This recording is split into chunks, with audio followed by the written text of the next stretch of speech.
புதுக்கோட்டை மாவட்டம் திருமயத்தில் சமூக ஆர்வலர் ஜெகபர் அலி படுகொலை வழக்கில் கைதானவர்கள் தொடர்புடைய 5 இடங்களில் சிபிசிஐடி போலீசார் சோதனை நடத்தி வருகின்றனர். கூடுதல் விவரங்களை வழங்குகிறார் நம்முடைய செய்தியாளர் மயில்வாகனன். வணக்கம். இது குறித்தான மேலும் விவரங்கள். வணக்கம். புதுக்கோட்டை மாவட்டம் திருமய அருகே உள்ள வெங்கலூர்ல கடந்த 17ஆம் தேதி கனிமவள கொள்ளைக்கு எதிராக போராடிய ஜெகபர் அலி மினி லாரி ஏற்றி கொலை செய்யப்பட்டார்.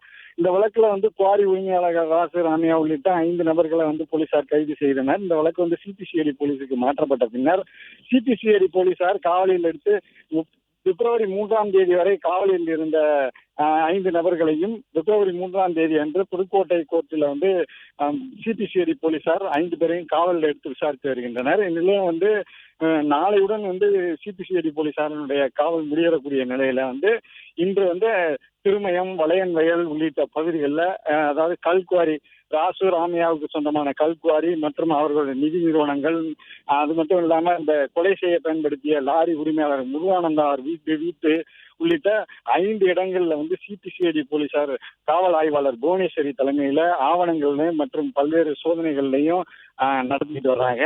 இதுல முதற்கட்டமாக ஆவணங்கள்ல சரிபார்க்கப்பட்டு வருவதாகவும் அதுல சோதனைகள் நடத்தி வருவதாகவும் தெரியப்படுது. முழு விவரங்களும் இந்த சோதனை முடிந்த பிறகு தெரிய வரும் என சிபிசிஐடி போலீசார் தெரிவித்துள்ளனர். மேலும் இந்த சோதனையில 20க்கும் மேற்பட்ட போலீசார் ஈடுபட்டுள்ளனர்.